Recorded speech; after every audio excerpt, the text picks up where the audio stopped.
Olá pessoal, tudo bem? Meu nome é Gerson Moura, sou do canal Eu Proponho. Hoje nós iremos falar sobre meio ambiente e resíduos sólidos. Convidei a professora Patrícia, mestra em ciências pela Unifesp, para abordar esse tema aqui conosco hoje.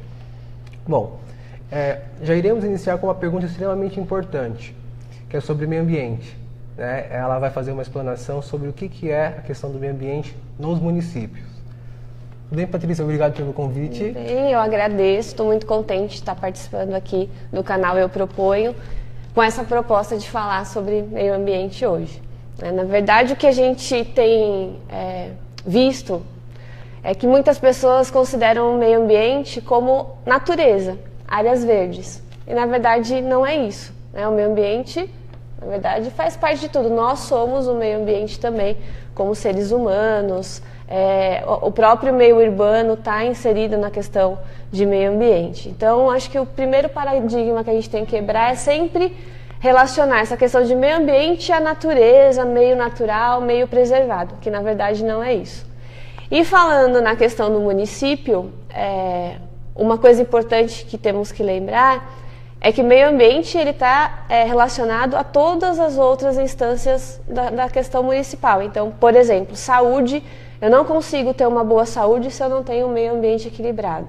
Não vou ter uma boa saúde se eu não tenho um saneamento adequado no município. Se eu não trato os meus efluentes, se eu não destino de maneira correta os meus resíduos. Então, influencia bastante na questão de saúde.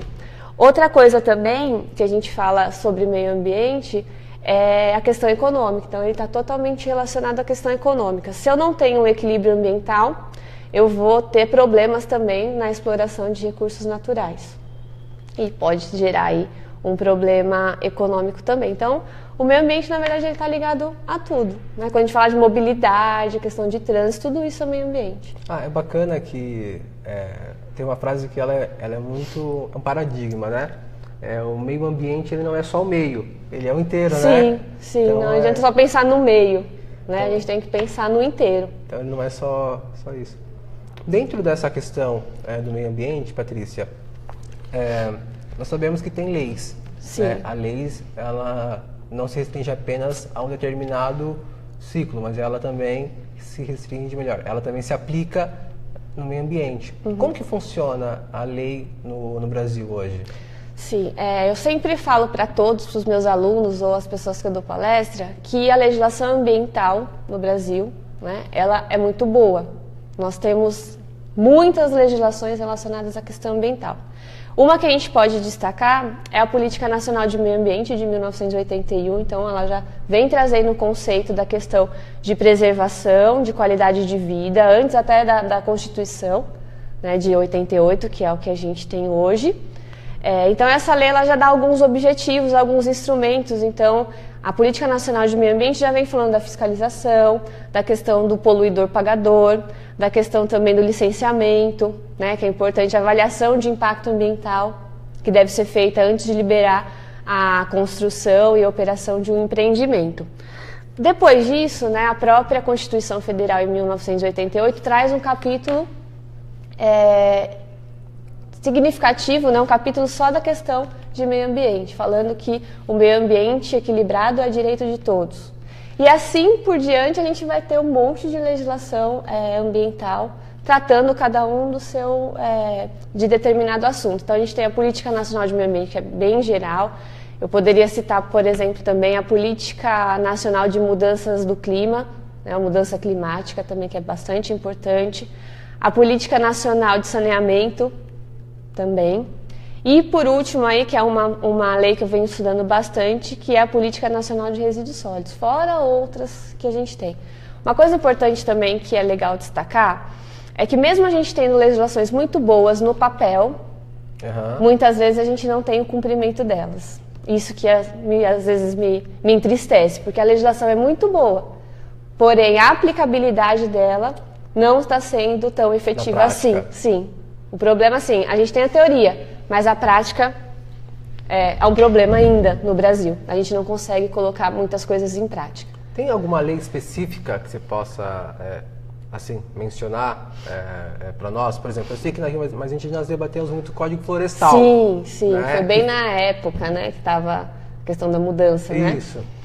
Tem alguma lei assim, extremamente específica no Brasil que ela pode ser aplicada nas cidades, assim, ou ela abrange assim, o todo que Não, por exemplo, o Código Florestal ele pode ser muito bem aplicado na cidade, né? Ele fala da questão aí das áreas de proteção, né? Aí, em volta de uma nascente, em volta do rio. Então, uma das coisas que o Código Florestal fala, que onde eu tiver nascente, eu tenho que ter aí uma área preservada num raio de 50 metros. Então, aí a gente tem que começar a se questionar, existe isso na nossa cidade? As nascentes estão preservadas? Os rios, né, de acordo com o tamanho dos rios da largura, também tem uma área própria para ser preservada. Sim. Isso é lei. Então, isso a gente consegue, com certeza, aplicar no município. Muito bacana. Sobre a questão de resíduos sólidos. Sim. Né, é uma questão também extremamente importante, né? Acho que é uma pauta que você debate isso constantemente. Isso. Como podemos definir, de fato, resíduos sólidos? Você trouxe, assim, inclusive, alguns dados para apresentar para a gente. Você pode falar um pouco? Falando um pouquinho de resíduos sólidos, eu estou bem voltada para essa questão desde 2010, que foi bem quando saiu a Política Nacional de Resíduos Sólidos, que é a Lei 12.305. Então, na época, eu já comecei a estudar sobre isso e também me apropriei mais do assunto a partir de 2013. Resíduo sólido, né, o pessoal confunde, né, aí, existem alguns debates sobre isso, mas muita gente fala a questão do lixo. Sim. Quando a gente pega no dicionário, fala que o lixo é tudo aquilo que não presta mais, que não serve mais para nada. E aí eu começo a pensar, né, uma lata de alumínio, né, de um refrigerante, é lixo? Ela não serve mais para nada? Errado, porque ela consegue ser reciclada e volta para a cadeia produtiva. Sim. Né? Até uma casca de banana a gente brinca, não serve mais para nada? Serve, a gente consegue fazer a compostagem, a gente consegue fazer bolo de casca de banana doce, então ela serve. Então, por isso que eu não costumo usar essa palavra lixo. Agora, quando a gente fala de resíduos sólidos, não, aí são definições que a própria lei traz, né? Tem uma NBR também, a NBR 10.004, que traz a definição de resíduos sólidos. Ele diz que é todo aquele resíduo gerado por atividades humanas. Né? Então, o próprio lodo, por exemplo, de estação de tratamento de efluente, é um resíduo sólido, embora ele esteja num estado pastoso. Então, ele é considerado um resíduo sólido. Então, vejam a diferença entre lixo e resíduo sólido. Né? Resíduo sólido a gente consegue reutilizar, reciclar, tratar. O lixo não. O que a gente tem hoje de conceito, né, que talvez substituiria aí a questão do lixo, é o rejeito. Que aí pela própria lei diz que só deve ir para o aterro sanitário os rejeitos. E é uma coisa que infelizmente não ocorre hoje no Brasil. Nossa, assim, é um tema que ele vai muito mais além, né, do que simplesmente você separar o lixo, né? Sim. Porque ele tem uma cadeia, ele tem uma série que ele pode voltar para não é para consumo, né? Mas para utilizar em outras formas, né? Sim. O que a gente tem que pensar, existem alguns conceitos também que eles colocam como economia linear ou economia circular. Né? Antigamente o pessoal via muita questão linear, né? Explorei, processei na indústria, vendi, tenho consumidor. Tá, tem o meu resíduo, vai para onde? Algum lugar ele vai. Então a gente tem que pensar nessa questão de uma economia circular, que esse resíduo volte de uma forma para essa cadeia produtiva. E assim a gente consiga explorar menos recursos naturais que já são escassos. Né? Todo mundo lembra muito bem da questão da crise hídrica, o próprio petróleo, que é um recurso não renovável, que a gente explora pra caramba, né? Então é um problema. Então quanto mais plástico eu usar e menos plástico eu reciclar, eu preciso explorar mais recurso natural. Então é uma cadeia que a gente tem que sempre pensar. Gente, eu quero aproveitar aqui, já agradecer algumas pessoas, Eliane Lacerda, que está acompanhando, o Helder Almeida, José, Ribamar, Jéssica Dias, Adriane Leme, o Gago William Tomé, Daiane Priscila, o Valdo, Gelima. Gente, obrigado por participar, por curtir. Encaminhe suas perguntas para a professora Patrícia. Já tem 3 aqui que eu vou repassar para ela aqui. Obrigado por vocês estarem acompanhando, tá? Bom, a Eliane Lacerda, ela pergunta o seguinte: o que pode ser caracterizado, resumidamente, como crime ambiental? Vamos lá, a gente tem uma lei, Eliane, né? Eliane, isso. Que é a Lei 9.605 de 1998. Essa lei, ela traz vários tipos de crime ambiental. Então, por exemplo, soltar balão, crime ambiental. Tráfico de animais, crime ambiental. Pirataria da biodiversidade, crime ambiental. E aí eu destacaria, nesse bate-papo que a gente está tendo agora, o artigo, se eu não me engano, 54, que ele fala que armazenar, processar, manusear, transformar, né, algum tipo de substância ou material sem a devida autorização ou se não estiver dentro da legalidade, é um crime ambiental. Por que eu falo isso? Muitas empresas, né, hoje atuam sem um licenciamento ambiental. Então ela está cometendo um crime ambiental. Se eu tenho um local que eu deposito resíduo sólido, né, seja de construção civil, hospitalar, que não tem um licenciamento ambiental para aquilo, é um crime ambiental. Então, eles são vários tipos de crimes ambientais, né? Eu estou só pegando o gancho mais da questão dos resíduos, mas é legal você dar uma confirmada, dar uma olhada nessa lei, né, a 9.605, que aí vai caracterizar vários tipos de crimes ambientais. E também o importante nessa lei é que ela fala do caráter não só jurídico, mas o caráter de pessoa física, que responde por esses crimes. Tá? Então, por exemplo, muitos passarinhos que o pessoal costuma deixar na gaiola estão cometendo crime ambiental. Né? Se a polícia ambiental pegar como flagrante, você pode ir preso e também pagar uma multa sobre isso. Então, cada tipo de crime tem lá a multa, mais de 1 a 5 anos de retenção. Tá? Então, vai depender do tipo de crime. Tem uma outra questão aqui do David Ramalho, e ele pergunta: quais são hoje os principais problemas ambientais nas grandes cidades? Vamos lá, isso é muito legal. Na minha opinião, e pelo que eu venho lendo bastante, é a questão aí dos resíduos sólidos, como ele falou, das grandes cidades, né? A poluição atmosférica. Então a gente passou aí nos últimos dias, pelo menos aqui na região da Grande São Paulo, um perrengue, vamos dizer assim, porque não chovia, né? Os níveis de poluição estavam altíssimos, muitos pontos da cidade de São Paulo estavam entrando em estado de emergência, né? A própria CETESB estava divulgando isso. Então, na minha opinião, é a questão hídrica, né? Estão enterrando os nossos rios, estão canalizando os nossos rios, e isso é bastante problemático.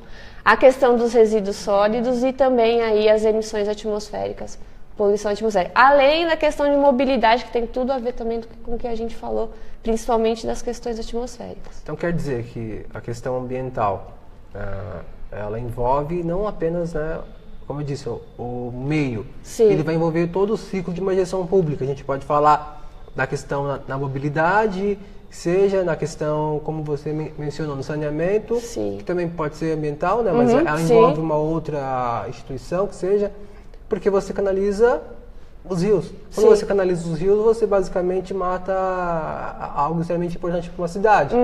Né? Veja que quando chove, né, aqui, vamos dizer aqui pela nossa cidade de Mauá, por exemplo, chove que a cidade ela para. Sim. Né? Porque não tem por onde a água escoar. Porque, de fato, alguma coisa aconteceu durante esses anos, né? O que acontece na questão dos rios é que a gente tomou o lugar da várzea dos rios. Né? Então, o rio, naturalmente, ele tem um espaço que quando ele enche, que é natural quando chove, para o rio, na verdade, expandir aí a sua área. Normal. O que a gente fez nessa área de várzea, construção principalmente aí de rodovias, avenidas e tudo mais.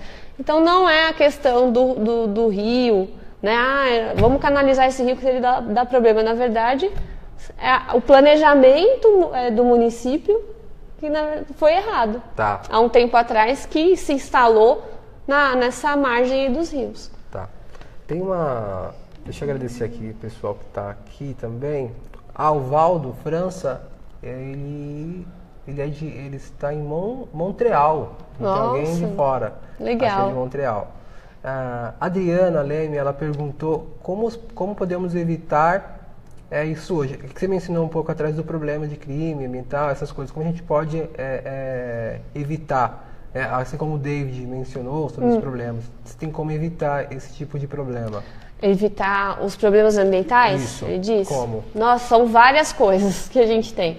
Eu acho que a primeira é se a gente seguisse a legislação ambiental que a gente tem hoje no Brasil, embora algumas falhazinhas aí, né? Principalmente nos últimos 5 anos a gente teve alguns retrocessos, mas o que está aí hoje, se nós conseguíssemos seguir, seria muito bom, né? Eu brinco com os meus alunos, se a lei fosse seguida, nós da área ambiental não estaríamos desempregados, teríamos muito trabalho, né, a fazer nas empresas, nas prefeituras e em outros órgãos. Uma outra coisa importante é a informação. Quando a gente não tem informação correta, como que eu vou agir corretamente? Sim. Certo? E uma outra coisa também que eu acho pertinente falar é que a informação está aí. Né? A internet está aí, pessoal. A gente fica o dia inteiro no WhatsApp, no Facebook, tem tanta informação importante. Né? Embora muitas pessoas falem mal da CETESB, falem mal do IBAMA, mas eles têm um banco de dados muito bom que traz, eu quero saber como está a qualidade do rio da minha cidade. Você entra lá no caso aqui da CETESB, você sabe qual é a qualidade do rio, se está boa, se está ruim, se está péssima. Eu quero saber os níveis de poluição da minha cidade. Consegue? Consegue. Então essa informação hoje ela está muito globalizada e a gente tem várias formas aí de trazer essa informação. E uma outra coisa também que a gente tem que falar é a questão da educação ambiental, que é importantíssimo. Nossa, importantíssimo, né? Muitas pessoas pensam em educação ambiental como aquela coisa de mostrar o bonito da natureza, a árvore, vamos reciclar, mas na verdade é um pinguinho assim da questão da educação ambiental. A educação ambiental ela vai muito além. Tanto é que a própria definição de educação ambiental fala que ela é um processo de transformação.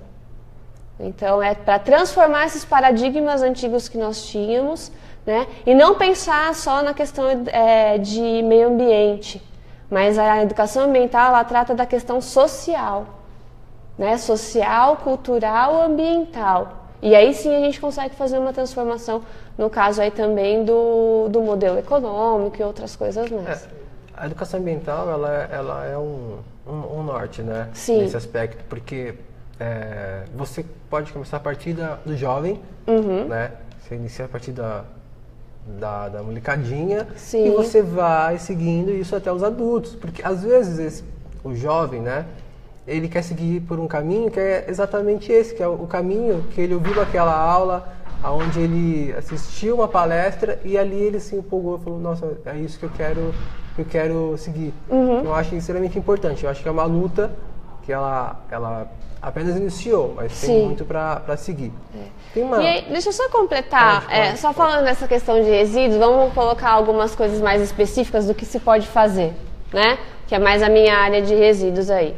Primeira coisa, eu acho que a gente tem que começar a questionar de onde vem o que a gente compra. Perfeito. Né? Então, eu vou comprar esse produto. Na verdade, questionar de onde vem se realmente eu preciso comprar aquilo. Porque muitas vezes a gente acaba se empolgando nessas grandes promoções, os Black Fridays da vida, vamos comprar. Mas depois fica o objeto lá na sua casa e você não usa, vai para o lixo, né? Vira resíduo sólido. Então, a primeira coisa que a gente tem que fazer é repensar essas atitudes. O que eu compro, de quem eu compro, né? De onde vem esse material. Né? E começar a falar, se realmente eu preciso disso? Legal, comprei. Né? Não uso mais, eu consigo reutilizar aquele material? Né? Eu consigo doar para alguém antes de ir pro lixo? Né? E também pensar do que aquele material é feito. Será que ele é reciclável ou não? Ou é um material, né, o que a gente chama aí de resíduo perigoso, que geralmente vai para tratamentos que são caros. Sim. E dependendo também, esses tratamentos podem também causar uma poluição ambiental, sendo na água ou no ar. Então, eu acho que é mais voltado para a questão de compra, né? O que a gente está comprando, o que nós estamos levando para casa. E não ter aquela ideia errada de que comprar traz felicidade, ou ter muito traz felicidade. Que não é a Patrícia que está falando, são pesquisas que já foram feitas, que mesmo que as pessoas às vezes tenham muito dinheiro, muitas coisas, não são felizes. Que é uma coisa que foi feita uma pesquisa nos Estados Unidos que mostra, né, que desde 1950 até agora as pessoas têm mais, porém elas são menos felizes. Então aquela questão do ser, né, da pessoa ser, está ficando de lado. E a gente está só pensando no que a pessoa tem. Essa é uma problemática. A própria logística reversa também, né? Sim. Que ela não é aplicada.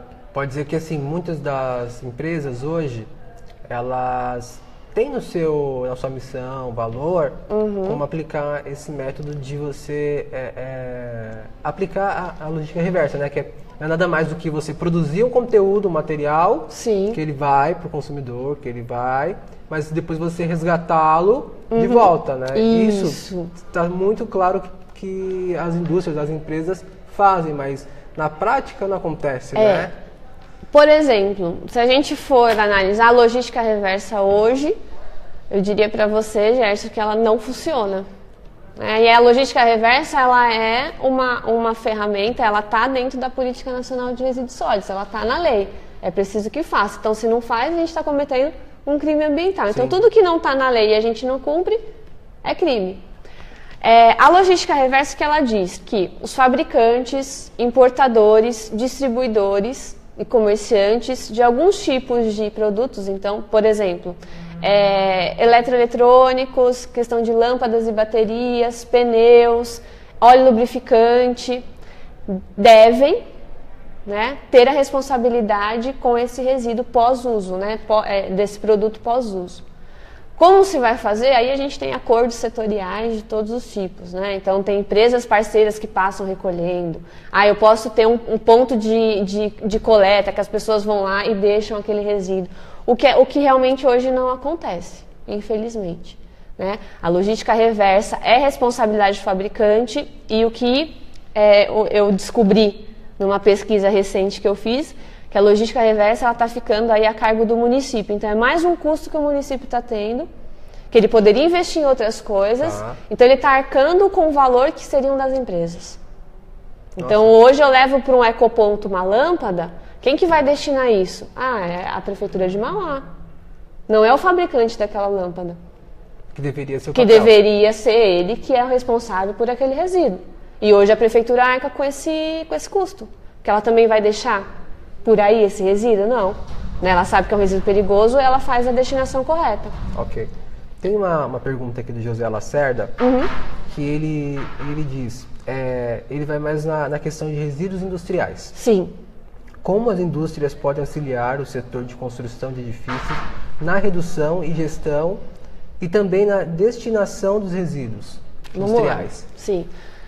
A própria lei traz, né, se eu não me engano, no artigo 20, que toda empresa, toda indústria deve fazer o seu plano de gerenciamento de resíduos sólidos. Então, existem várias coisas que eles têm que abordar nesse planejamento. Uma das coisas que traz esse planejamento é como reduzir os resíduos sólidos na minha empresa, na minha indústria. Então, quando a empresa pensar, né, a gente fala muito de design de produto, projeto e desenvolvimento, as pessoas que estão envolvidas nisso já têm que ter uma visão de como eu vou gerar menos resíduo. Como eu vou fazer esse meu produto, né, desenvolver esse meu produto, que seja um produto que dê para reciclar, a primeira coisa a gente tem que pensar isso, né? Não colocar um tipo de material que não consegue ser reciclado. A gente pode pensar na questão das embalagens. Então ontem um aluno meu me falou que uma empresa de automóveis aqui do ABC, eles têm uma equipe só de embalagens, só para pensar na questão das embalagens. Então essa equipe teria que pensar, pode ser, eu acredito que até pensem já, de como reduzir a embalagem, o volume da embalagem, né, a quantidade de embalagem.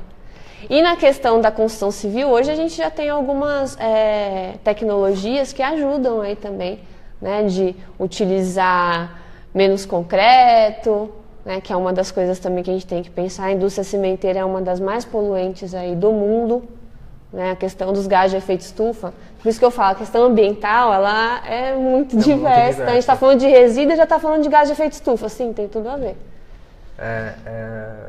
Assim, você vai falando, eu vou lembrando de algumas coisas. Sim. Tá aqui mais 20, né?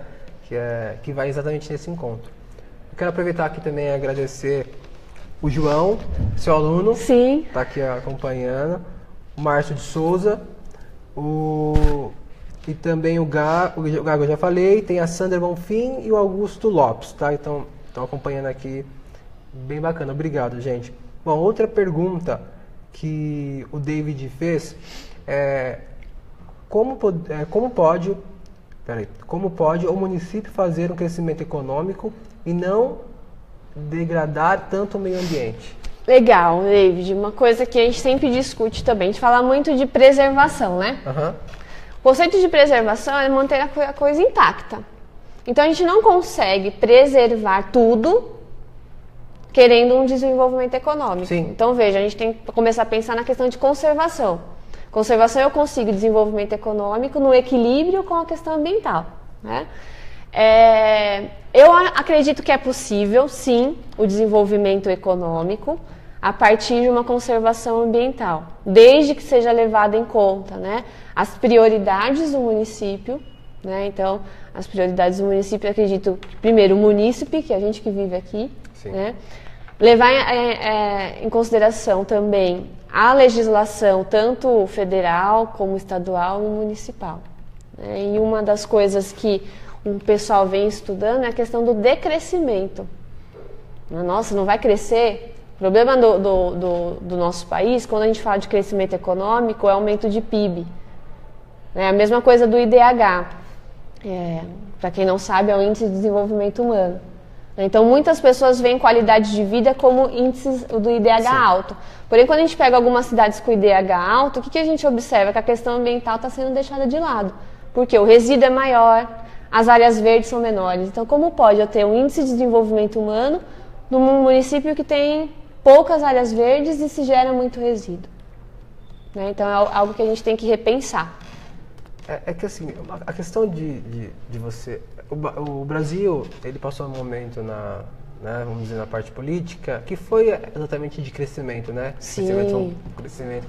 Esqueceu um pouco essa área. Eu lembro muito, como disse, na Rio +20, quando a gente debateu isso, né? Bom, mas voltando aqui às perguntas. Legal. O Gago, ele gostaria de saber se existe algum órgão fiscalizador a respeito no âmbito municipal e qual seria? E se também tem no âmbito estadual e federal? Imagino que sim.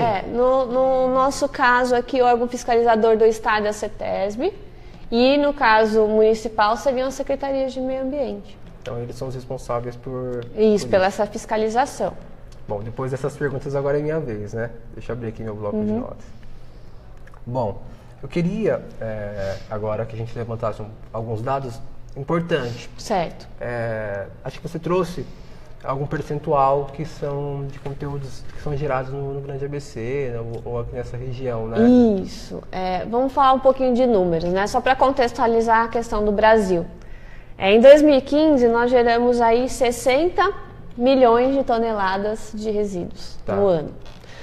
Desses 60 milhões, praticamente metade estavam sendo destinados em local inadequado. Então, mais um crime ambiental, né? A gente estava falando disso. Na questão do ABC, a gente gerou em 2015 1.300.000 toneladas de resíduos no ano. Isso, né? O município que mais gerou foi São Bernardo, porque aí a questão de proporção, eles têm mais habitantes, então a gente gera mais resíduo. Mas uma coisa importante que a gente tem que lembrar é que mesmo que o município tenha mais habitantes, e lógico, proporcionalmente ele vai gerar mais resíduos, a gente tem que pensar de quanto cada pessoa gera. E se a gente pegar os índices, né, mesmo São Bernardo sendo o maior município em número de pessoas e mais resíduos, quando a gente pega a geração per capita, ou seja, né, quanto que cada habitante gera por dia, São Bernardo está bem atrás, por exemplo, do município de São Caetano do Sul, que é um município bem menor, Nossa. Né? A quantidade de resíduos que eles geram é menor no montante, mas cada pessoa lá em São Caetano gera muito mais resíduos por dia do que Santo André, São Bernardo, Mauá. Ela está acima até da média do estado de São Paulo.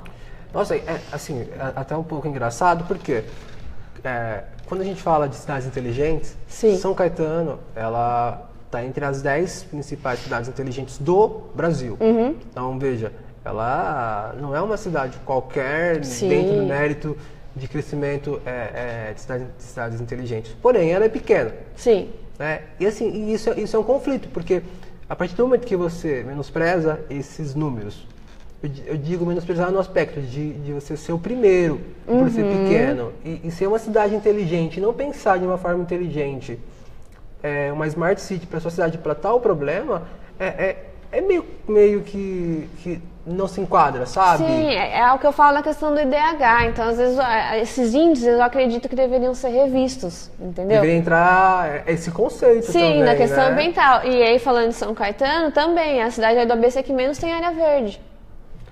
Sim.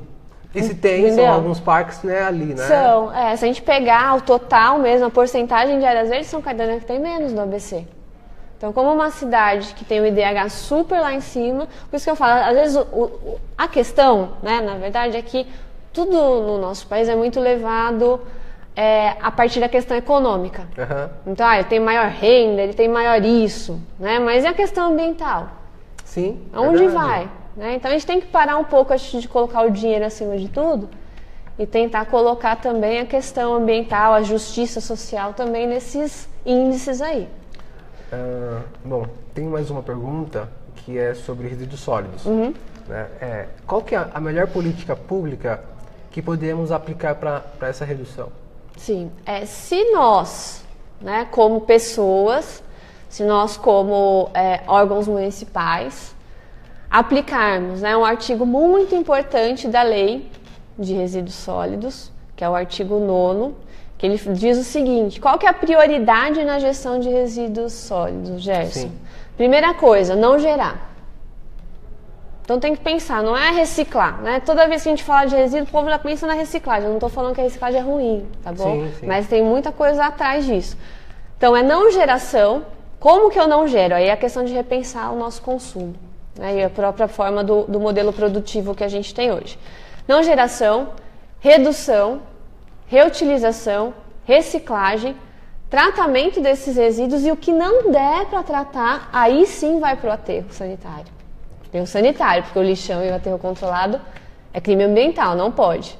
Né? Então, é pensar essa hierarquia de gestão e aí sim, a partir desse artigo, a gente vai conseguir atingir níveis muito melhores aí na questão de equilíbrio ambiental, porque eu vou consumir menos recurso natural, eu vou mandar menos resíduo para o meu aterro sanitário que teria uma vida útil aí de 10 anos vai aumentar para 20, 30. Então imaginam, né? Quais os benefícios que isso traria. Inclusive, recentemente teve alguma matéria que mencionou, né, que tem algum aterro sanitário da região que está com a sua vida útil. Sim, ontem eu vi essa notícia, que na verdade eu achava até o ano passado que seriam 8 anos, saiu a notícia ontem que é 3. 3 anos, exatamente isso. E aí vem mais uma problemática. Terminou esse aterro, eu consigo construir alguma coisa em cima? Não, você não vai construir nada. Bom, o Valdo, ele traz tanto uma reflexão quanto uma sugestão, pelo que eu entendi aqui, e eu vou falar. Bom, ele diz, né? Uma parte da solução da problemática dos resíduos sólidos não depende das prefeituras. Né? Os catadores de materiais recicláveis autônomos atuam em todas as cidades do Brasil em função da falta de empregos. Né? O que você acha dessa reflexão? Legal ele ter lembrado dessa questão dos catadores, né? No meio de tantas coisas que a gente fala, já estava programado falar assim dos catadores, mas é Valdo, né, o nome dele? É Valdo França. Para mim, Valdo, os catadores são os principais agentes ambientais do município.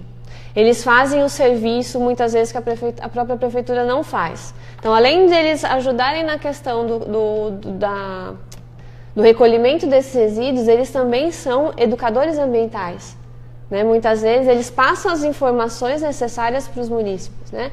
E a própria lei inclui aí a questão dos catadores de produtos recicláveis, né? Tem um artigo aí também que fala que a prefeitura deve dar prioridade na contratação desses catadores, né? Então, infelizmente, são poucas as cooperativas de materiais recicláveis que estão dando certo. Muitas passam por grandes problemas, né? Falta de material, falta de manutenção dos equipamentos, eles não têm dinheiro para arrumar as esteiras, as prensas, então é um problema social também, né? E como ele disse, né, muitas pessoas que acabam ficando desempregadas vão para a questão de serem catadores, né? Que eu acho uma profissão maravilhosa, é uma coisa que a gente tem que dar muito valor aí no nosso país, porque eles fazem o serviço realmente que muitas pessoas não querem fazer. Legal. Da mesma forma que ele trouxe essa, né, ele pondera assim que a população deve separar o seu lixo doméstico, né? Sim. Favorece a coleta dos catadores ou fortalece a coleta seletiva da prefeitura, né? Sim. Essa questão de separação também é uma das coisas que é importante falar. Na década de 90, início dos anos 2000, se falava muito da questão das cores, né? Existe até uma resolução do CONAMA que fala o azul é para o papel, o vermelho é para o plástico, ok, continua valendo, né? Muitas escolas, muitas empresas fazem isso, muito bom. Se a gente conseguir separar o papel do plástico, do vidro e do metal, ótimo. Nós, como munícipes, né? Às vezes é difícil eu ter uma lixeirinha de cada cor dentro da minha casa. O que a gente pode fazer é o que ele disse, né? Separar o resíduo que hoje o pessoal chama de resíduo seco e resíduo úmido, ou o que seria, né? Resíduo reciclável e não reciclável. A gente fazendo isso já é um começo, né? Só que a gente precisa de políticas públicas também com a questão da coleta seletiva. Porque não adianta nada eu separar na minha casa, vem um lixeiro, pega e joga no aterro sanitário. Então, por isso que é importante a questão de uma política pública que realmente dê valor para os catadores e dê prioridade para a questão da coleta seletiva, né? Só um dado, né? Falando em dados, hoje aqui no ABC, a gente tem a divisão aí entre as cidades, e eu fico tranquila de falar isso, que é um dado científico que foi pesquisado. De 2011 até 2015, o que acontece? Né? A política é de 2010. Então, a gente espera que a coleta seletiva aumente, correto? Né? Com o tempo, ela aumente. O que a gente observou nessa pesquisa recente aí do meu mestrado? Que Santo André, São Bernardo e São Caetano aumentaram seus índices de materiais enviados para reciclagem. Ok, parabéns para esses municípios, né? Mauá, Ribeirão Pires, Diadema e Rio Grande da Serra, em vez de aumentar essa quantidade, eles reduziram. Então, a gente tinha mais material reciclado em 2011 que em 2015. Então, vejam, né? A gente não pode... Não é porque... Talvez, né, uma explicação é que a lei tinha acabado de sair, o pessoal estava empolgado, né, para cumprir a lei. Mas essa coisa tem que ser gradativa, mas crescente, né, não diminuir. Então, hoje, os índices de reciclagem são bem baixos. Hoje, aqui no ABC, tem uma cidade que tem mais de 10% do seu resíduo reciclado. Nossa. A maioria, menos de 2%. É uma questão também que, assim, de todas essas questões, é uma das que eu gosto bastante, inclusive o Valdo eu aplico em casa, tá? Lá eu separo tudo certinho. Mas isso me preocupa um pouco, porque da mesma forma que eu acho que nós, cidadãos, temos que ter essa responsabilidade de separar, tem que ter um incentivo também do poder público, né? Sim. Porque a partir do momento que eles te incentivam, é lógico, eu estou consciente do que eu estou fazendo.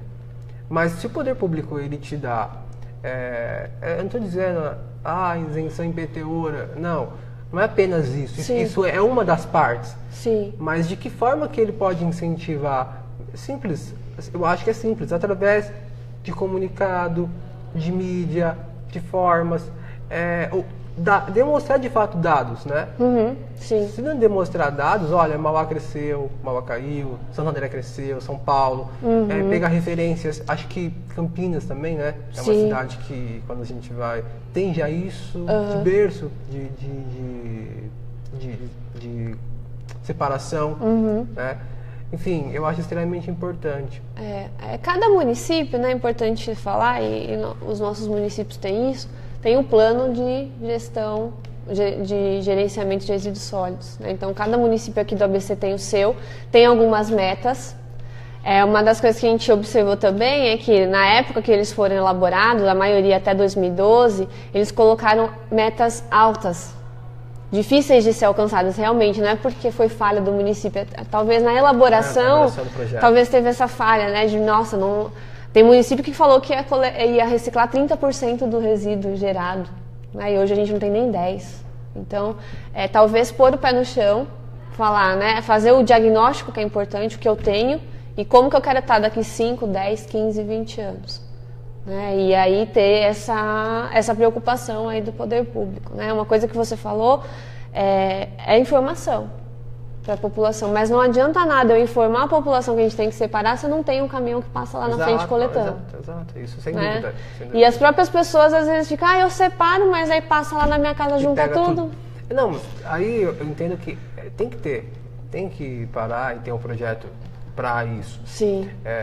Não é assim, apenas parar e falar, não, eu quero. Tem que fazer. Sim. Tem um projeto de São Paulo, que eu vou até falar aqui, que é o Eu Reciclo. O que eles fazem? Eles ligam você separa, sim, e um catador. Então, ele pega esse catador no banco, a casa do fulano de tal tem, lá, você pode ir lá retirar. E ele mesmo, o catador já vai lá, retira uma série. Ou, por exemplo, um condomínio. Sim. Esse é um projeto que eu também tenho aqui para Mauá. Mas ele vai no condomínio. Imagina um condomínio com diversos apartamentos, casas. Se todo mundo não vai, 50% faça. Sim. Você imagina para esse catador a importância disso para ele? Sim. Né? Então, assim, são dados, são formas, isso pode ser um aplicativo. Sabe o Uber? Isso. Faça com o Uber. Por que o Uber, não Uber, mas por que não gerar ou criar um aplicativo próximo? É uma sugestão. Talvez uma das formas... Ou até via site. Sim. Cadastra lá o catador. Isso. Hoje a questão da informação via celular está muito mais fácil. É importante lembrar, lógico, da questão do poder público, eu acho que é importantíssima, mas até uma dica que você acabou de falar da questão do catador se no seu bairro tem um catador, você conhece, separa e já entrega para ele. Eu faço isso no meu condomínio. Meu condomínio, infelizmente, não tem coleta seletiva. Mas eu sei, o dia que o caminhão do lixo passa, o senhorzinho lá, catador, também tá lá. Tá lá junto. E eu fico morrendo de dó, porque ele entra lá na lixeira e ele começa a separar lá mesmo. Então, na minha casa, a gente já separa os materiais recicláveis. E aí, quando eu não consigo encontrar com ele, eu deixo bem grande, escrevo no saco, né? Todos reciclados, para ele nem precisar abrir e ficar separando lá na hora. Então, a gente consegue fazer algumas coisas pessoais que vão ajudar bastante a questão ambiental. Sim. Bom, gente, deu o nosso tempo aqui, ela tem um outro compromisso daqui a pouco. Toda vez que a gente termina a nossa entrevista, não é mais uma entrevista, é uma aula, é um aprendizado extremamente importante. O nosso convidado deixa uma proposta, né? Que é a proposta do Eu Proponho. Sim. Então, eu proponho alguma coisa e no final desse ciclo de debate, nós iremos fundamentar um documento que ele vai ser entregue para a sociedade. Então, Patrícia, agora eu queria que você... vamos lá. É uma responsabilidade aí. Uma responsabilidade. Bom, diante de tudo que a gente falou nessa manhã, né? Eu trabalho muito com a questão das causa raiz, né? Não só com o problema em si, mas vamos pensar na causa raiz. A causa raiz da questão dos resíduos sólidos, ao meu ver, é o modelo econômico que nós vivemos hoje, baseado no capitalismo, na questão do lucro a qualquer custo, né? Então, talvez propor algumas medidas, né, que a gente faça um novo tipo de economia, um novo modelo econômico, não só baseado no lucro, mas baseado na questão da solidariedade, da justiça social e na questão ambiental. E dentro disso, né, é uma bandeira que eu levanto também da questão da economia solidária. Então, o que tem a ver economia solidária com o meio ambiente? Tem tudo a ver.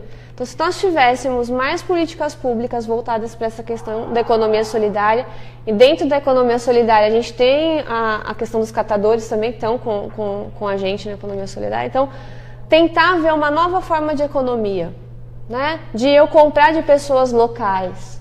Né? Eu comprando de pessoas locais, eu evito o transporte, sei lá, de 200, 300 quilômetros emitindo aí gás de efeito estufa na atmosfera.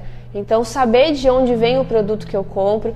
A questão agroecológica também hoje está sendo muito falada, muitas pessoas estão mudando seus hábitos alimentares, tem tudo a ver com a questão ambiental, o jeito que eu como, né? Desde do tipo de produto que eu como até qual resíduo que eu vou gerar. Então é isso, né? Talvez propor um novo modelo aí econômico baseado numa economia mais justa e solidária. Com isso a gente consegue transformar também a questão ambiental. É Bacana. isso. Então acho que já fomenta aqui. Bom, pessoal, agradeço a todo mundo que tenha participado. Aqui o Eduardo Ferreira, o Alberto Lacerda, Bispo Catador, João, a Carla, o Valdo, que contribuiu bastante, o Pedro Maia, que entrou recente, Adriano Bezerra, Cibele, enfim. Agradeço todo mundo, inclusive membros daqui do Poder Público que participou. Já pode levar algumas demandas daqui dessa aula. E na próxima segunda-feira, eu estarei com o advogado Wagner Rubinelli. Nós abordaremos sobre a questão do ativismo jurídico nos poderes. Então, assim, já fica o convite para a próxima entrevista, que é na segunda-feira. E você já é o nosso convidado do canal Eu Proponho. Obrigado por estar aqui conosco hoje e até a próxima. Obrigado, Patrícia. Obrigada Até a mais. você.